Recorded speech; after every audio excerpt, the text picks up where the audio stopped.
trabalho e está num ambiente bom para nós enquanto comunidade. Amém?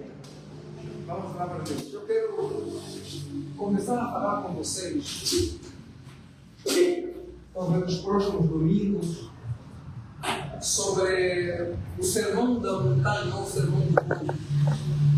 O tema de uma série de mensagens será contracultural, sermão da montanha. O que é contracultural? A ideia de contracultural é de uma proposta que vai na contramão daquilo que é padrão, daquilo que está estabelecido. Contracultural é ser e viver na contramão, ou ainda às vezes na mesma direção, mas com uma proposta diferente. Imaginem vários desenhos, todos eles brancos, 100 desenhos brancos, e tem dos 100, 10 que são pretos. Todos são desenhos caminhando para o mesmo lugar, mas tem ali 10 desenhos que são pretos. Ou ainda aqui a nossa igreja, em que temos 20 cadeiras vermelhas e temos 10 cadeiras azuis. Quando tivermos aqui 50 cadeiras vermelhas, teremos 10 azuis. As 10 azuis estão no mesmo lugar que estão as vermelhas, mas elas são diferentes das vermelhas. O que nós queremos construir com vocês, a partir do Sermão do Monte, é mostrar como o estilo de vida que o Senhor Jesus Cristo quer nos levar a viver é um estilo de vida diferente daquele que o mundo tem estabelecido. O padrão do reino de Deus, o padrão do Senhor é diferente do padrão deste nosso mundo. Então nós estamos aqui para sermos o quê? Para sermos contracultural, para sermos contra o padrão que está estabelecido por este mundo de corrupção, de uma vivência que não agrada a Deus, e devemos não caminhar como deveria ser. O que é o Sermão do Monte? O Sermão do Monte é o sermão mais extenso de Jesus. Enquanto ele aqui esteve, o que ele ensinou e pregou, o Sermão da Montanha é o momento em que ele prega e fala mais prolongadamente. É o capítulo 5, capítulo 6 e capítulo 7 de Mateus. O que é que nós encontramos no Sermão do Monte? O capítulo 4 de Mateus, versículo 17, nos mostra o quê? Nos mostra aquilo que é o centro da pregação de Jesus. Segura no céu, não ficar aqui outra vez, céu. Se vocês dão uns copos, já não fica aqui. Quando lemos Mateus capítulo 4, versículo 17, nós vemos aquilo que é o centro do ministério da pregação de Jesus. Por quê? Arrependei-vos, porque é chegado o reino de Deus. Demonstrando assim que o padrão de vida do ser humano sem Deus é um padrão em que ele precisa mudar de vida, se arrepender. Jesus então apregou-a na Galileia, apregou-a na Judeia, apregou-a onde quer que ele estivesse o quê? O arrependimento. Se arrependam, porque o reino de Deus está chegando. E do capítulo 5 até o capítulo 7 deste Evangelho, Jesus vai fazer o quê? Jesus vai agora apresentar o quê? A vida de arrependimento de forma detalhada daqueles que pertencem ou do povo do reino de Deus. Jesus chama o mundo a se arrepender, no capítulo 4, e no capítulo 5, capítulo 6, capítulo 7 de Mateus, o que ele vai fazer? Ele vai agora apresentar, ok, Jesus, nós devemos nos arrepender dos nossos pecados. Devem. E para quê? Porque está chegando o reino de Deus. Para que vocês possam receber, possam pertencer ao reino de Deus. Ok. E como é que é a vida de quem pertence ao reino de Deus? Como é que vivem aqueles que fazem parte do povo de Deus? O Sermão da Montanha é o sermão em que Jesus está apresentando como é que vivem. Quais são as características da vida arrependida? São aqueles que pertencem ao povo de Deus. Jesus começa a apresentar isso no Sermão do Monte. E é algo interessante. É que diz a Escritura que Jesus vê uma multidão no versículo 1 que vai ter com ele. E ele vê a multidão, faz o quê? Ele vai subir ao monte. E no monte ele vai sentar. Por que é no monte? Os biblistas fazem um paralelo entre o que aconteceu no Monte Sinai, Êxodo, capítulo 19, capítulo 20, em que Moisés sobe ao monte e no monte ele recebe o quê?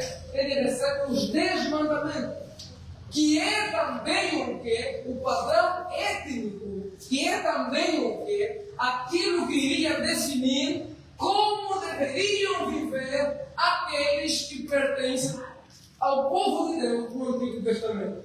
E assim como Moisés recebe a lei, os 10 mandamentos, no monte e comunica ao povo, assim também, aqui no monte, no Novo Testamento, Jesus está comunicando o padrão étnico, está comunicando o padrão de vida, está comunicando como vivem aqueles que pertencem ao povo de Deus. E então o Senhor começa no versículo 3 a apresentar aquilo que é conhecido como as bem-aventuranças. São 8 bem-aventuranças. Bem-aventurados os pobres de espírito, porque deles é o reino dos céus. Que é o versículo final que nós lemos aqui. Como são muitas coisas, talvez nós não vamos trabalhar item por item num único dia. Então, passaremos a fazer o quê? Em um dia, trabalhar talvez 2 a 3 itens. Como são 8 bem-aventuranças, hoje eu falo apenas de uma. No próximo domingo faremos talvez de 2, que é aqueles que choram e também aqueles que são humildes. E depois seguiremos assim por mais domingos até concluir a bem-aventurança. Depois vamos para pensar sobre o que é ser sal da terra. Depois refletiremos sobre a ressignificação que ele fará ao que? A lei de Moisés. Depois iremos construir sobre outros elementos quanto à espiritualidade daqueles que pertencem ao povo de Deus. A proposta é que nós, como aqueles que pertencem ao povo de Deus, vivam de tal forma que a nossa vida seja uma vida contracultural, distinta da forma como esse mundo está a viver. Para expor o versículo 3 do capítulo 5 de Mateus, eu vou trabalhar com vocês uma ilustração que poderá ajudar a perceber aquilo que eu estarei trabalhando no versículo 3. A ilustração é também bíblica, que é Lucas, capítulo 15, do verso 11 até o verso de número 29, conhecida como parábola do filho pródigo. Esta parábola, ela poderá nos ajudar a perceber de forma prática, de forma a olhos, como é que a gente pode perceber aquilo que Jesus está chamando de pobre de espírito. Jesus então começa a ensinar e ele vai dizer: bem-aventurados são os pobres de espírito, porque eles herdarão o reino dos céus. Quando a gente lê um texto como esse, nós temos que nos perguntar claramente o que seria aqui em Mateus pobre de espírito. Geralmente, ou então popularmente, algumas pessoas pensam em pobre de espírito, por exemplo, como alguém mesquinho. Essa pessoa é pobre de espírito, é pobre de alma. Alguém, por exemplo, que tem dificuldade de ser, quando tem algum encontro com os amigos, na família, nunca contribui. Às vezes tem mesmo dinheiro, mas ele sempre espera que dão para ele. Sempre espera que os outros abrem mão. E ele nunca abre mão. Ele é alguém mesquinho. Muita gente diz que esse é alguém que é pobre de espírito ou pobre de alma. Outras vezes se pensa em pobre de espírito como alguém que, por exemplo, não se alegra com o bem do outro.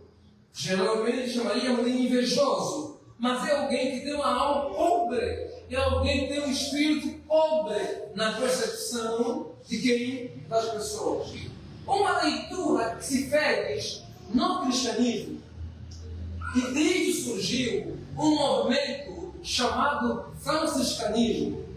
A ideia de quê? A ideia de pessoas que, entre aspas, amam a pobreza e então não se apegam às riquezas, não vivem presos à cobiça, por exemplo, ao dinheiro, porque alguns dizem o quê? Aquilo que diz a Escritura: o amor ao dinheiro é a raiz de todos os males. E então, por causa dessa leitura, passaram a perceber que o pobre de espírito é alguém que não se apega à ambição, não se apega à cobiça financeira e vive contente. Então, esse pobre de espírito é alguém contente com o que tem, com uma vida simples, uma vida tranquila, sem ambições e, portanto, deve ter o reino do céu. Mas é fundamental percebermos que não. Jesus não está falando necessariamente destas coisas que aqui apresentei. Quando Jesus diz que bem-aventurado é o pobre de espírito, quem é o pobre de espírito? O pobre de espírito é a pessoa que reconhece a sua miséria espiritual na presença de Deus.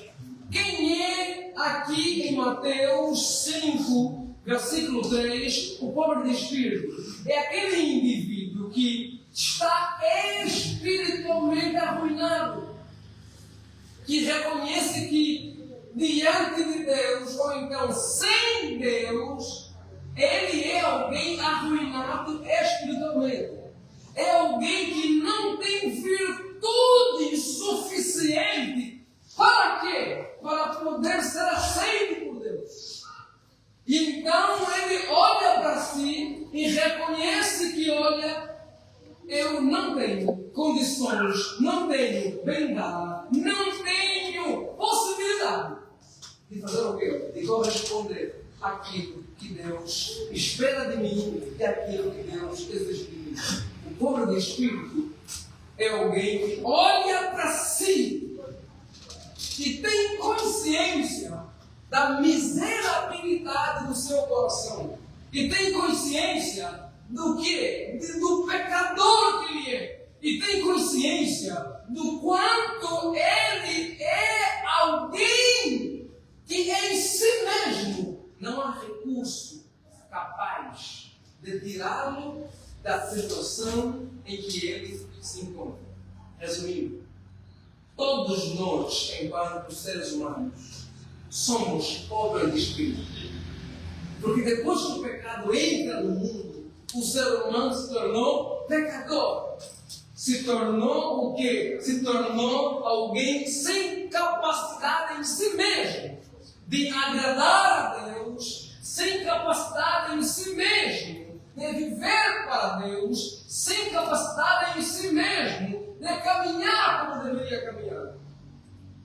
Só que, infelizmente, nem todo ser humano reconhece que ele é pobre. Nem todo ser humano reconhece que espiritualmente ele está arruinado.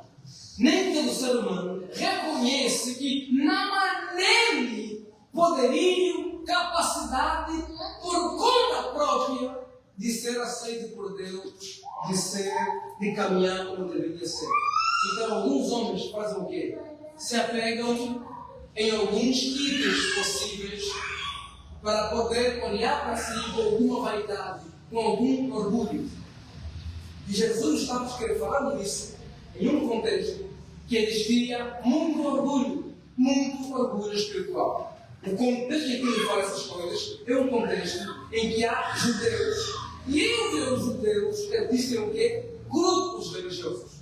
Tem aqui fariseus, saduceus, essênios, zelotes, que fazem o quê? Que são grupos religiosos e políticos e se orgulham do quê? Se orgulham de alguma capacidade que eles têm. O fariseu, por exemplo, é alguém que se orgulha do seu conservadorismo, naquilo que é conservar a lei de Moisés. E, portanto, são homens, diríamos, da palavra, são homens que vivem guardando a lei de Moisés. E poderiam se gloriar de serem o quê? Homens puros, homens santos, homens que conhecem a Escritura, homens que guardam a palavra de Deus e são o quê? Diferente de quem? Dos miseráveis pecadores. São diferentes de quem? Daqueles que vivem em corrupção. Também temos quem? Os saduceus, que poderiam se gloriar do quê? Do seu ativismo no contexto sacerdotal e até mesmo de um certo liberalismo quanto à compreensão de questões sobrenaturais. E então poderíamos ser pessoas que caminham conforme deve ser no sacerdócio que foi estabelecido para o contexto arâmico. E temos os zelotes, que podem talvez se apegar ao seu zelo político de revolução, de lutar contra quem? Contra o Império Romano e trazer uma independência ao povo de Deus, que é o povo de Israel. Então tem ali o quê? A bengala do ativismo e dizer: nós temos aqui uma causa que nos apegamos, por qual lutamos para que libertar o povo de Israel. Tem os essênios, que eram aqueles que se separaram da cidade porque viram a cidade como um lugar impuro, de corrupção, e foram morar nos desertos. E nos desertos passaram a viver de forma ascética. O que isso quer dizer? Passaram a viver de forma a se sacrificar com jejum, com oração, separados, sem envolvimento com aquilo que é carnal. Então podem alegar o quê? Nós somos santos, separados e caminhamos firmes. E então vem Jesus e começa a discursar o quê? A discursar que aqueles que são felizes de verdade e aqueles que são felizes de verdade, porque herdam o reino, são quem? Não são aqueles que têm uma bengala que os torna independentes, que tem a bengala como o quê? Como o seu conservadorismo, ou como o seu liberalismo, ou como a sua sociedade ascética, ou ainda como o seu ativismo, quase que político. Quem são os felizes? São aqueles que conseguem olhar para si, dizer assim: eu sou pecador, eu não sou bom o suficiente, eu não sou capaz de andar como Deus quer o suficiente, eu não sou capaz de cumprir as ordens de Deus o suficiente, eu não sou capaz por mim mesmo de fazer o quê? De andar em santidade como se espera. Eu não tenho poder. Quem eu sou? Eu sou um pecador. Quem são as pessoas felizes, de fato, segundo Jesus? São aquelas que têm consciência da sua miserabilidade. São aquelas que olham para si e dizem: eu sou pecador. São aqueles que olham para si e dizem: o bem que eu quero fazer, eu não faço. E o mal que eu não quero fazer, que sim eu faço. São aqueles que dizem: olha, eu não consigo por mim mesmo amar a Deus como deveria. A ideia aqui, bíblica, da palavra pobre aqui, que é ptosos, também indica, sabe para quê? Para um mendigo, a ideia de alguém que está em mendicância. Alguém que não tem recurso. Alguém que não tem dinheiro, que não tem condições.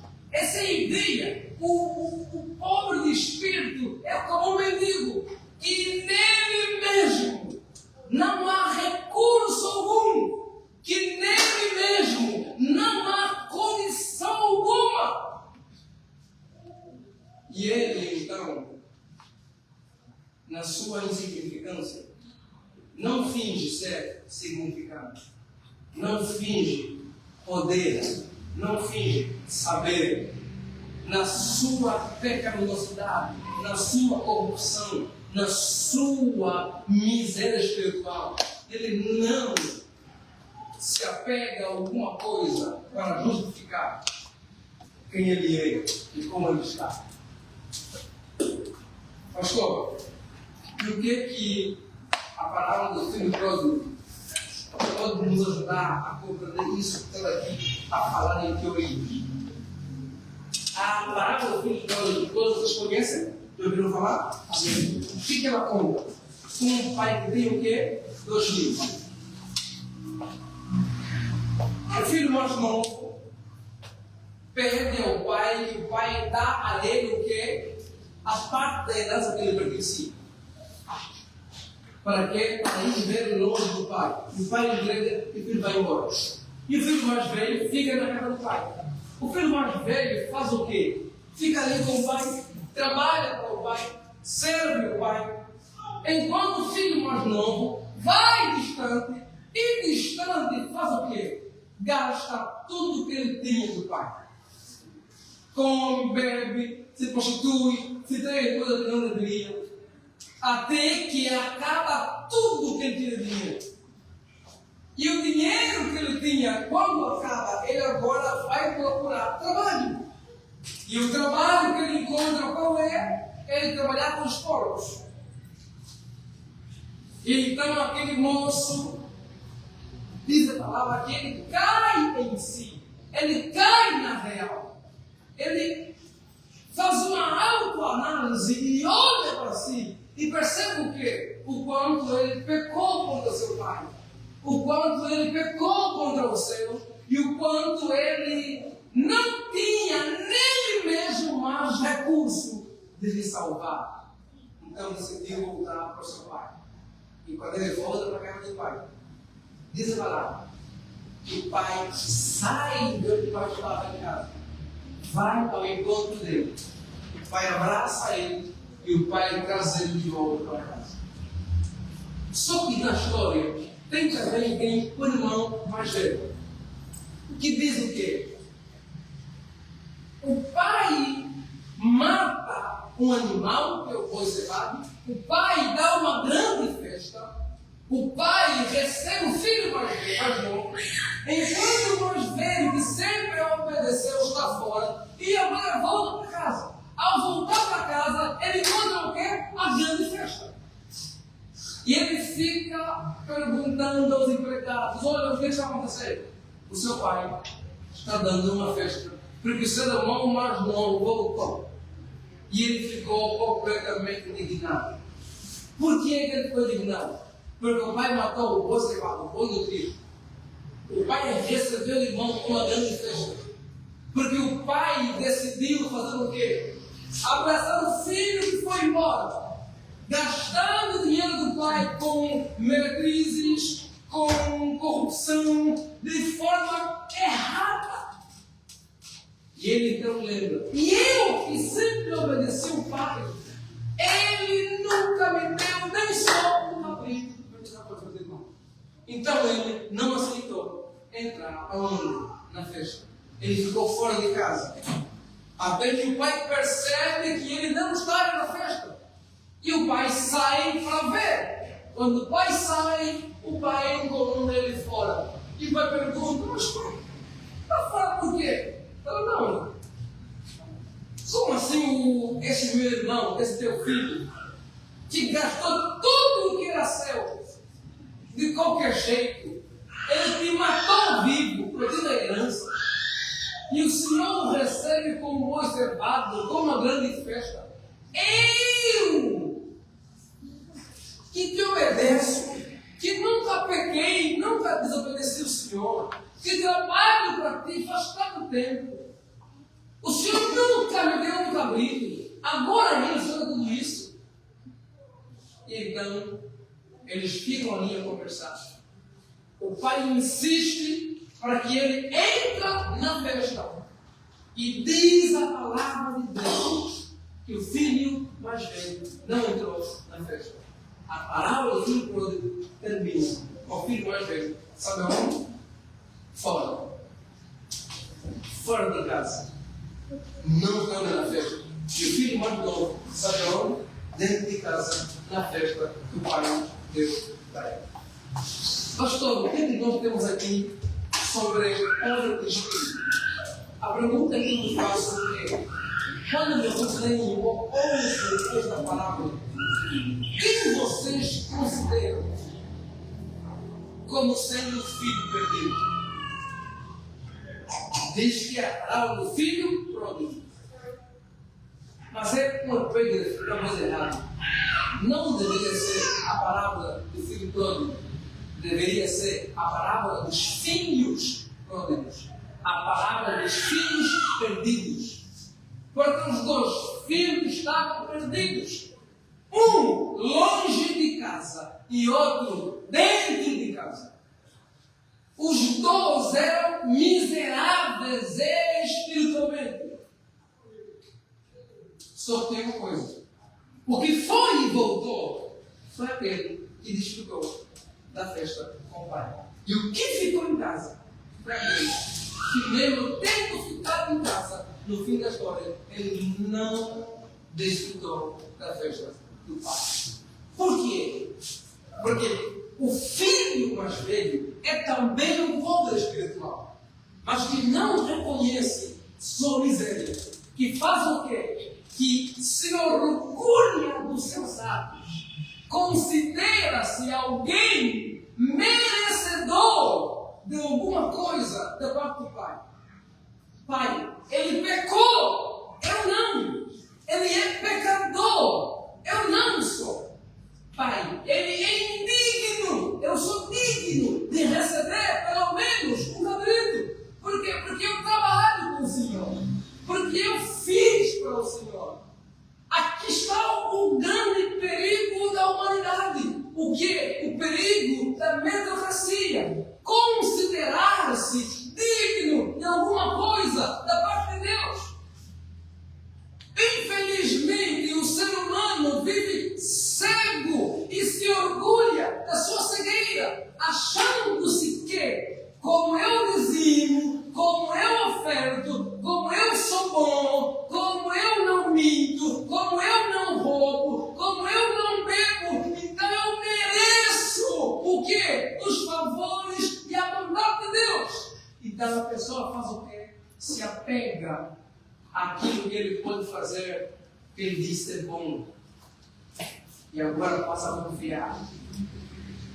Toda pessoa que confia na sua bondade, que confia no quanto ele pode ser bom, ele talvez não entendeu que a pergunta que um dia vamos fazer não é se ele consegue ser bom, é se ele consegue ser bom o suficiente, é se ele foi bom o suficiente, é se ele ajudou o suficiente, é se ele fez o suficiente, é se ele amou o suficiente. E o que é suficiente? Suficiente é 70 vezes 7. Você conseguiu perdoar 70 vezes 7? E não é enquanto você viver, é todos os dias. É hoje, 70 vezes 7. Amanhã, 70 vezes 7. É todos os dias. A pergunta é: você consegue? Não é sobre o quanto ontem eu consegui, sabe, reagir com um bom comportamento. Quando alguém me tratou, a pergunta é: você consegue reagir com um bom comportamento toda a sua vida? Em todos os instantes da sua vida? Ah não, eu consegui administrar bem o tempo que Deus me deu. Todo dia eu sou constante. Você consegue ser constante todos os segundos da sua vida. Não, olha, eu consigo não ter sentimentos assim, às vezes ruins. As minhas motivações já são sempre todos os dias. Você vai descobrir, sabe o quê? Que se você considerar os teus feitos como digno de ser visto como alguém que está bem, como alguém que Deus tem que aceitar, você perceberá que em você mesmo não há suficiência, não há capacidade de fazer o quê? De fazer aquilo que se espera que você faça. Você perceberá que o critério que Deus estabeleceu para mim e para você, você não tem condição de fazer. Ainda que você faça 1, 2, 3 vezes, você perceberá que enquanto você viver, você não fez o suficiente para alcançar o que Deus espera. Então, nesse sentido, o pobre aqui é alguém que vive como? Em orgulho, que vive como? Cercado em si. Agora, porque o pobre de espírito, que Jesus menciona, é feliz. Sabe aquele é feliz? Porque ele diz, Pai, porque eu pequei. Ele não diz, eu sei fazer. Ele não diz, eu te obedeço. Ele não diz, eu consigo fazer aquilo. Ele não diz, eu consigo caminhar como deveria. Ele diz que eu sou incapaz. Ele diz que eu não tenho poder. Ele diz que eu falhei, eu pequei, eu errei. Eu não tenho como corresponder ao que o Senhor espera de mim. E aqui então, enquanto o filho mais velho se apega no que ele fez para merecer alguma coisa, o filho mais novo, sabe, diz que eu não tenho condições. Eu pequei, eu falhei. E sabe o que acontece? Por ele reconhecer que ele pecou, que ele falhou, não tem condições. Diz a palavra que o pai saiu da casa e foi ao encontro dele. Existe uma interpretação que ensina que há uma tradição naquele contexto que explica o quê? O fato do pai sair de casa e ir ao encontro do filho mais novo mostra o quê? Que naquela tradição, o filho saindo, ele não poderia mais voltar para casa sozinho. Não seria aceito. Agora, o pai, ao sair e ir buscar o filho e trazê-lo de volta, sabe o que o pai estava obrigado? A responsabilidade que ele tinha. O pai sai, vai buscar o filho, assumindo a responsabilidade. Digamos, ele não está vindo por ele mesmo, em termos de responsabilidade dele. Ele está vindo por minha responsabilidade. Resumindo, a dignidade que ele tem de estar aqui não é dele mesmo. Ele é alguém que foi dignificado. Ele recebe a dignidade. Obrigado, filho. Então, aqui, o que eu quero contar a vocês são 3 coisas básicas. Na história do filho pródigo, nós vemos o que? O Espírito em 3 palavras. Aqui nós temos o que se achava digno, o indigno e quem de fato era digno. O filho mais velho se achava digno das bênçãos, digno de receber de Deus alguma coisa. O pai era de fato o único digno. E o filho mais novo se via como que indigno. E de fato era indigno. Só tem algo bonito. Aquele que se achava digno ficou fora. Não recebeu, não participou da festa de Deus. Não participou da celebração de Deus. Não participou daquilo que o reino tem para oferecer. Agora, aquele que se via como indigno, sabe foi o quê? Foi dignificado pelo Pai. Então ele entra para a festa. Sabe o que quer dizer pobre de espírito? Ser pobre de espírito quer dizer, eu sou indigno. Então eu não confio no quanto eu consigo aceitar no quanto eu consigo ser bom, no quanto eu posso orar, no quanto eu posso jejuar, no quanto eu posso ofertar, no quanto eu posso fazer. Eu confio desesperadamente em quem? Na graça de Deus. Ser pobre de espírito é dizer, eu não dependo do quanto eu sei, do quanto eu posso, do quanto acerto. Eu não dependo do quanto eu sou boazinha, bonzinho. Você depende do quê? Eu dependo completamente do Senhor Jesus Cristo. Para Deus me aceitar, para que eu caminhe como Deus quer que eu caminhe, não depende do quanto eu sou bom, depende do quê? Da graça dele, da bondade dele, do amor dele me salvar. Por quê? Porque eu sou pobre, porque eu não tenho recurso, porque eu não tenho condições. E agora, o que é que eu faço? O caminho é não olhar para os teus gastos, para o que você pode fazer. É descansar e confiar no senhorio de Cristo. Por isso o cristianismo, para quem quer caminhar como Cristo nos ensina, para quem quer viver a vida de Jesus, não é sobre você cumprir regras primeiramente. Não é sobre você não pode mais mentir. Não é sobre você não pode mais ofender. Não é sobre você não pode mais beber. Não é sobre você não pode mais ir naquele lugar. Não é sobre você não pode mais roubar. É sobre o quê? É sobre você precisa reconhecer que você é pecador, que você é miserável, que você é corrompido, que você é alguém que não tem poder em si de andar como deveria. Que você não é alguém que pode dizer, olha, por mim mesmo, eu perdoo quanto deve ser. O caminho de dizer, eu mesmo não posso. Eu mesmo não tenho condições. Eu mesmo não tenho esse poder. Agora, o que eu devo fazer? Por não ter esse poder, eu então passo a não me tornar o quê? Alguém independente. A não me tornar alguém autônomo.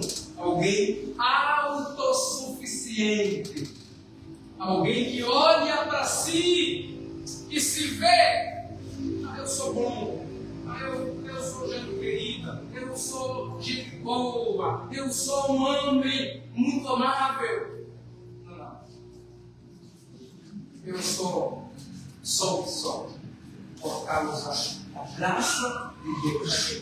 Eu só poderei caminhar como Jesus caminhou se a graça me alcançar. Eu só poderei viver como deveria ser se o Senhor me cobrar.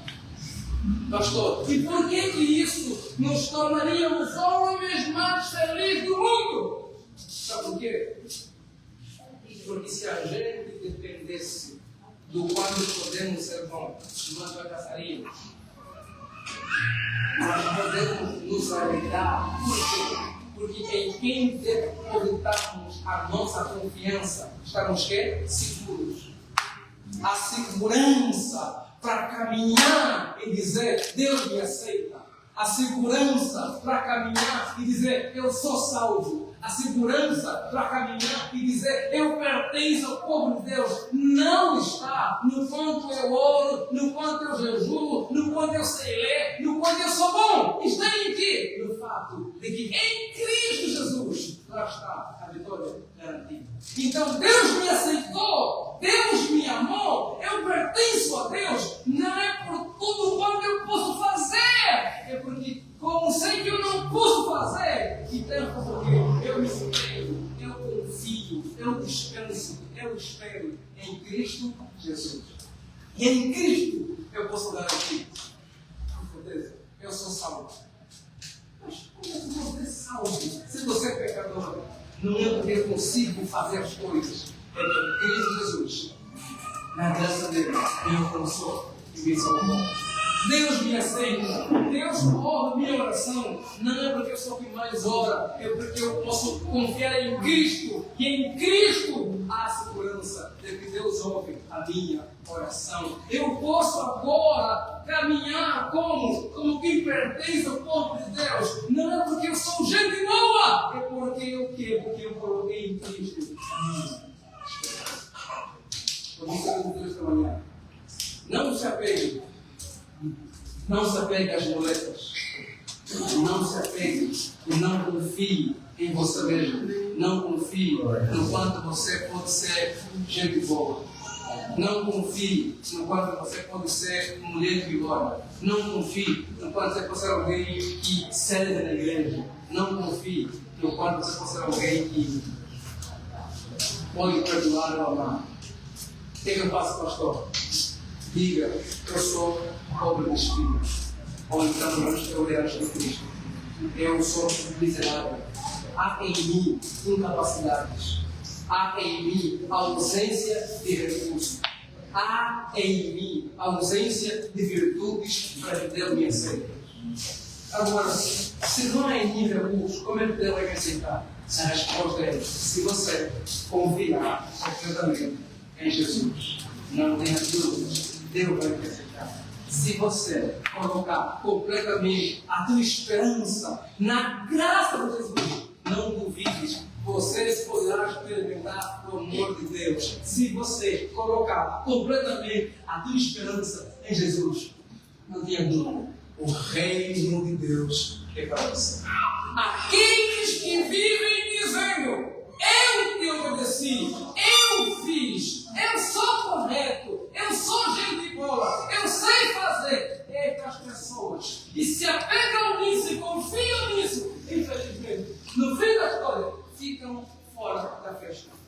Mas aqueles que dizem: eu não sou digno, eu não sou merecedor, eu sou pecador, e então confiam somente em Cristo, no Pai, e o Pai os dignifica, eles desfrutam da festa da graça de Deus.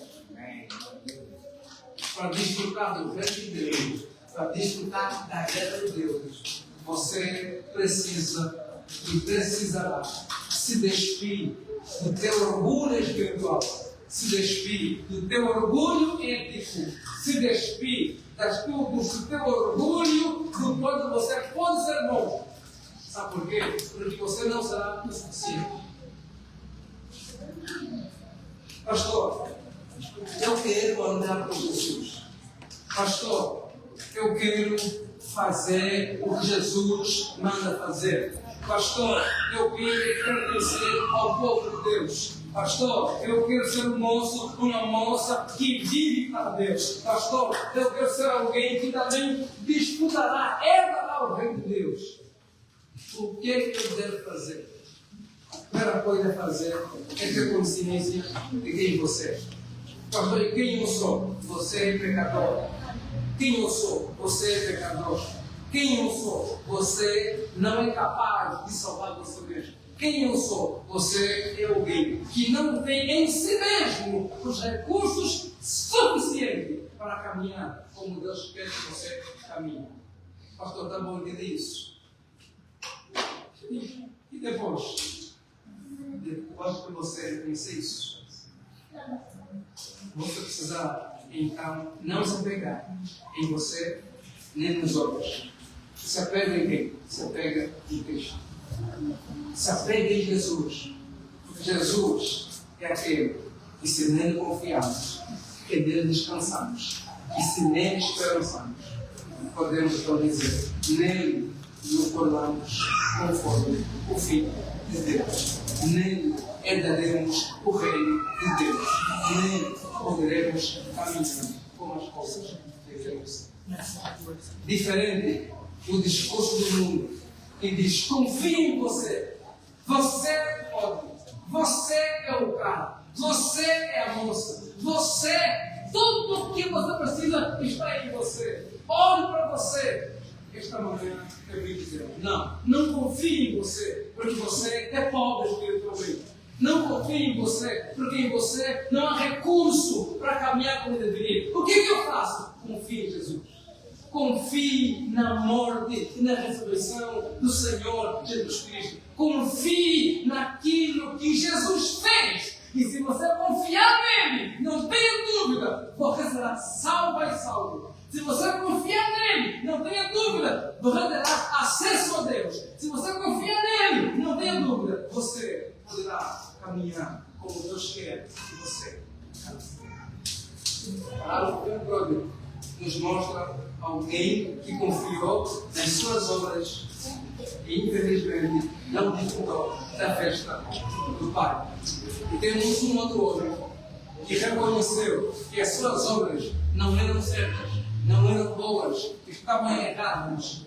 E então ele recebeu do Pai a dignidade que ele não merecia. É isso que Deus faz conosco. É isso que Deus faz com aqueles que reconhecem que não são dignos, que reconhecem que são pecadores, que reconhecem que não têm força em si, que reconhecem que não têm tanta bondade em si. Ao reconhecer isso, lhes é imputado, lhes é atribuída o que? A dignidade que eles não tinham. E por causa disso, eles agora poderão herdar o reino dos céus. Sabe por quê? Que feliz é aquele que é pobre de espírito. Porque o pobre de espírito, que reconhece que é pobre de espírito, ele pode descansar. Descansar em quê? No fato de que se dependesse dele, era perdido. Mas não depende dele, depende somente do Senhor Jesus Cristo. Então, em paz e alegria, ele pode viver confiando de que ele é salvo, confiando de que ele pertence ao povo de Deus, confiando de que ele é amado por Deus, confiando de que ele foi agraciado pelo Senhor e confiando de que ele poderá herdar o reino de Deus. Se um dia alguém me perguntar, você é salvo? Tomara que você possa responder, eu sou salvo. Mas por quê? Você não mente, nunca mentiu, você nunca teve motivação errada, você nunca falou que não deveria, você nunca destratou alguém, você nunca se comportou com alguém como não deveria, e a tua resposta, cara, vai ser fechada. E como é que você salva? Então você poderá dizer isso. Se dependesse do quanto eu consigo acertar, eu estava perdido. E eu posso me liderar esta salva. Sabe por quê? Porque a minha salvação não está confinada ao quanto eu posso acertar o gol. Eu descanso e confio na graça de Deus. Eu confio naquilo que Cristo fez por mim. Os que confiam na sua capacidade de agir são aqueles que não perceberam que são pobres. São aqueles que não perceberam que são mendigos e não têm recurso a oferecer. Os que confiam no quanto podem ser conservadores ou tradicionais. Os que confiam no quanto podem ser pessoas que servem na igreja. Os que confiam no quanto podem ser pessoas que vivem em santidade. São aqueles que não perceberam que são pobres. Mas aquele que percebe que é pobre, que tem consciência disso, ele diz, olha, em mim mesmo não há recurso, em mim mesmo não há poder. O que é que eu faço? Eu confio no Senhor. Eu espero no Senhor. E quem confia no Senhor, quem espera no Senhor, quem depende do Senhor, ele é o reino do céu. O reino do céu não é de quem consegue acertar, ser mais bom, ser mais interessante. O reino do céu é de quem quer dizer, eu não tenho poder, eu não sou tão bom, eu não sou suficiente, eu não sou escritor bem suficiente, eu não sei perdoar o suficiente, eu não consigo andar o suficiente como deveria. Por quê? Porque eu sou pobre. E agora? Agora eu vou confiar naquele que é rico. Eu vou confiar na abundância da graça de Deus. Eu vou confiar na riqueza que vem do Senhor. Então eu poderei descansar. Pastor, isso aqui não é me levar a errar. Não. Isso aqui é te fazer entender quem você é. Você é alguém que vai errar. Você é alguém que vai falhar. Você é alguém que não vai conseguir, às vezes, agir como deveria. O que eu faço? Então, para de confiar em você. Então, pare de achar que você é muito bom. Então, pare de achar que você é a menina, o menino, gente boa. O que eu faço? Confie em Jesus. Coloque em Cristo seu coração.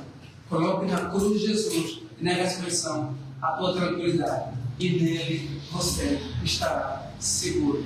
Nele de fato a salvação. Nele de fato poderemos herdar o reino do céu. Imagina se ser salvo, se herdar o que Deus tem para nós, dependesse de quando podemos acertar, sabe quando eu seria? Seria domingo alegre, porque acertei. Segunda-feira, prostrado, porque errei. Terça-feira, eu canto um pouquinho, porque eu perdoei. Na quinta-feira, estou ali já, eu não consegui perdoar, agora eu estou perdido. No domingo, eu louvei. Na segunda-feira, eu nem consegui orar. Na terça, que bênção. Agora, nós podemos nos alegrar de segunda a segunda, sabe por quê? Porque a nossa salvação não depende do quanto podemos ser bons.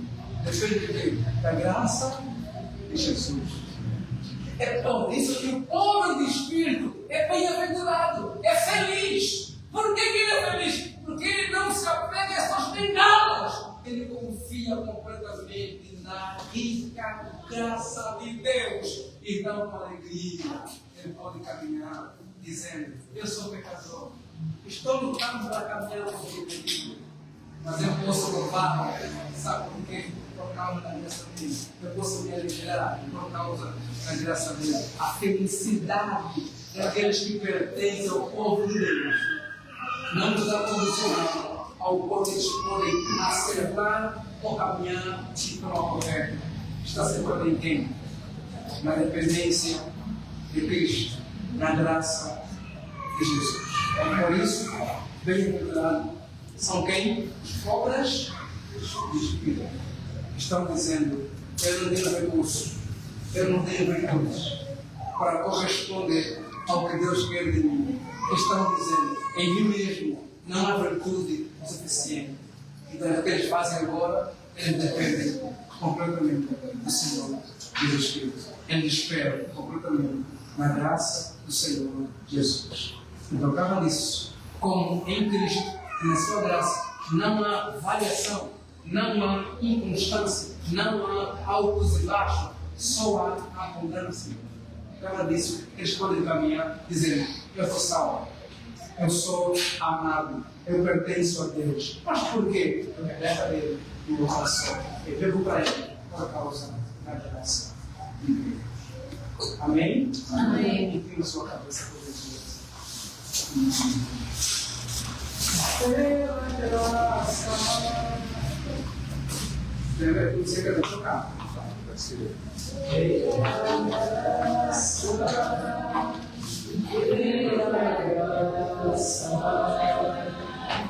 eu sou livre, eu sou livre, eu sou livre, pela graça, pela graça, eu sou livre, eu sou livre. Mas a graça se manifestou, trazendo salvação para todos os homens. Eu sou livre, eu sou livre. Mas a graça se manifestou, trazendo salvação para todos os homens. Eu sou livre, eu sou livre, Jesus, pela graça, pela graça, eu sou livre, eu sou livre, eu sou livre, eu sou livre, pelo sangue, pelo sangue, pelo sangue, pelo sangue, pelo sangue, eu sou livre, eu sou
vai conseguir caminhar e viver como quem pertence ao povo de Deus se você não tiver consciência da tua miséria, se você não tiver consciência da tua insuficiência, se você não tiver consciência da tua incapacidade de caminhar e viver como Deus quer que você caminhe, se você não tiver consciência de que você é pecador, e por mais que você seja gente boa, gente simples, gente querida, alguém que perdoa, saiba, você não fará suficiente. Você não será capaz de fazer aquilo que é o ideal de Deus, aquilo que Deus estabeleceu para perdoar, para amar, para lidar com bondade ao outro. E diante disso, a gente precisa fazer o quê? Reconhecer a nossa miséria. E então, não viver orgulhoso, não estar vaidoso, não estar apegado àquilo que você acha que pode. Porque se você depender de quanto você pode, por causa da tua inconstância e capacidade, você será condenado, não poderá desfrutar do reino de Deus, da graça de Deus. Mas se você reconhecer tua miséria, tua incapacidade, tua limitação, sem dúvida, e confiar em Cristo, na obra de Cristo, você poderá alcançar, desfrutar do reino de Deus e então ser feliz. Ser feliz por causa da graça que te alcança. E agora pode descansar e caminhar como quem é salvo, não porque consegue acertar ou fazer o que deveria fazer, mas porque em Cristo somos salvos. Por isso, esta manhã eu quero convidar você que está aqui, que me ouviu falar, e talvez já se viu como alguém muito gente boa, mas hoje já percebeu que você não é bom o suficiente. E quer então não mais confiar na tua bondade, não mais confiar no quanto você pode ser bom em caminhar, mas quer confiar somente em Jesus, porque em Jesus que somos aceitos por Deus, em Jesus que entramos parte do povo de Deus. Eu pergunto a você, que está aqui pela primeira vez, segunda vez, e quer dizer, eu quero me entregar a Cristo, quero confiar inteiramente na obra de Cristo.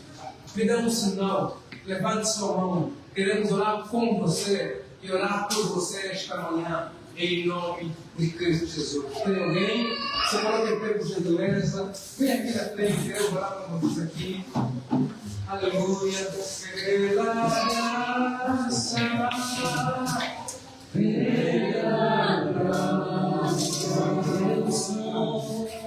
eu sou livre. Eu sou livre pela graça, pela graça,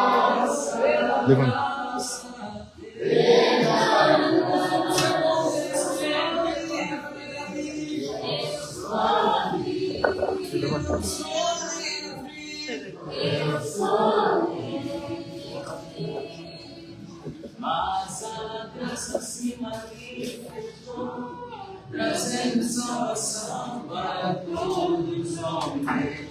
Eu sou livre, eu sou